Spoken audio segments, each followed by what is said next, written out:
पंतप्रधान नरेंद्र मोदी यांनी सोलापुरात कामगारांसाठी बांधण्यात आलेल्या घरकुलांचं लोकार्पण केलं। गेल्या आठवडाभरातला मोदींचा हा दुसरा महाराष्ट्र दौरा होता। विकास कामांच्या उद्घाटनाच्या माध्यमातून एक प्रकारे मोदींनी महाराष्ट्रातून निवडणुकांचं रणशिंग फुंकलंय। गेल्या काही महिन्यांपासून मोदींच्या अजेंड्यावर महाराष्ट्र आहे। पाहूयात हा रिपोर्ट। मोदींची गॅरंटी म्हणजे गॅरंटी पूर्ण होण्याची गॅरंटी।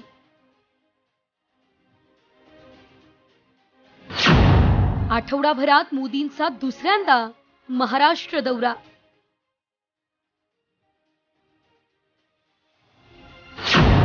कामगारांना घर सुपूर्द करताना मोदी भावूक। सोलापुरात कामगारांसाठी बांधण्यात आलेल्या घरांच्या लोकार्पणाच्या निमित्ताने पंतप्रधान नरेंद्र मोदी पुन्हा महाराष्ट्रात आले। 350 एकर परिसर, 834 इमारती, 30,000 फ्लॅट्स ही देशातील सर्वात मोठी कामगार वसाहत आहे। या घरांचं लोकार्पण करताना आपल्याला सुद्धा लहानपणी असं घर मिळायला हवं होतं असं सांगत मोदी भावुक झाले। और मैं जाकर के देख के आया, मुझे भी लगा कि काश मुझे भी बचपन में ऐसे घर में रहने का मौका मिला। ये चीजें देखता हूं,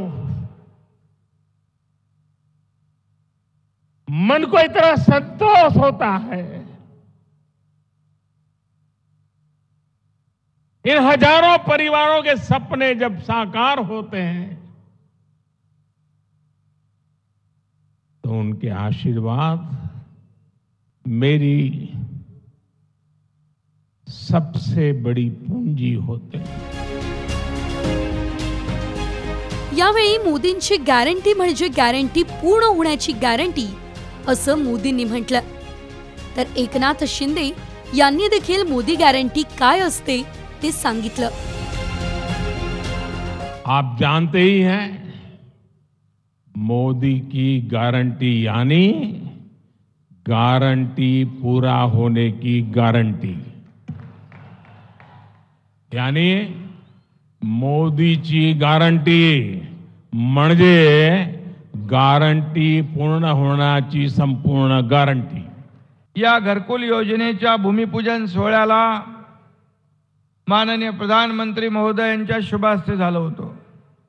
त्यावेळी मोदीजी म्हणाले होते, शिलान्यास हमने किया है, चाबी देने के लिए भी हम ही आएंगे।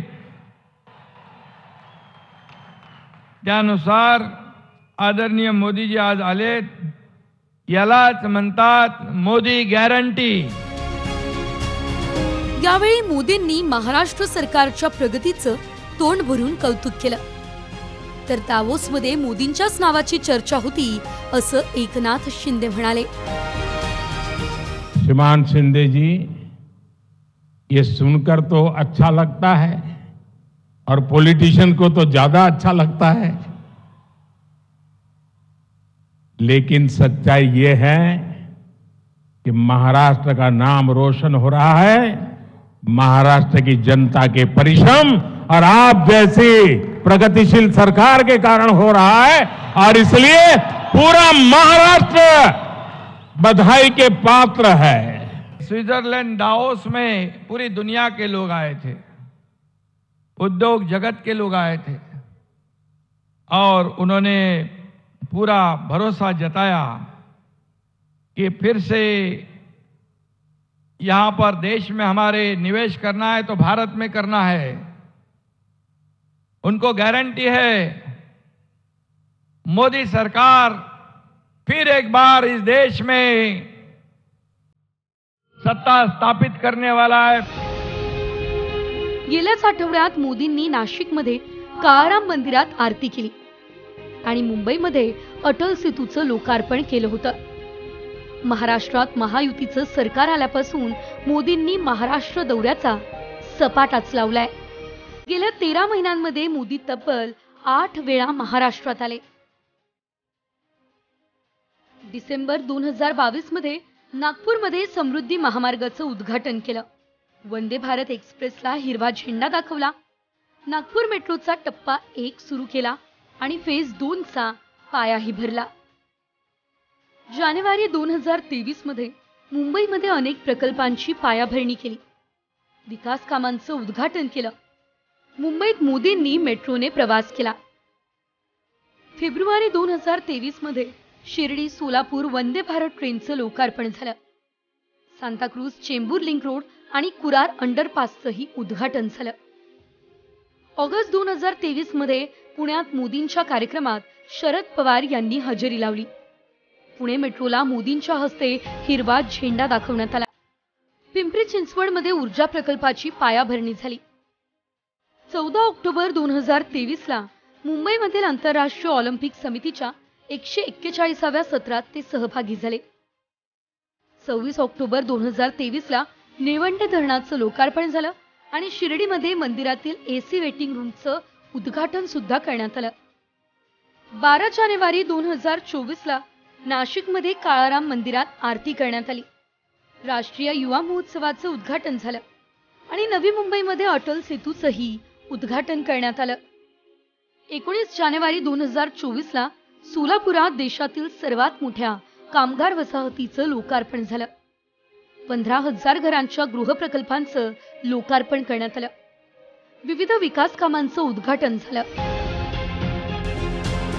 दरम्यान शिंदे, अजित पवार आणि फडणवीसांच्या पाठीशी मतदार नाहीत म्हणून राज्यात मोदींचे दौरे सुरू आहे असा घणाघात संजय राऊत यांनी केला.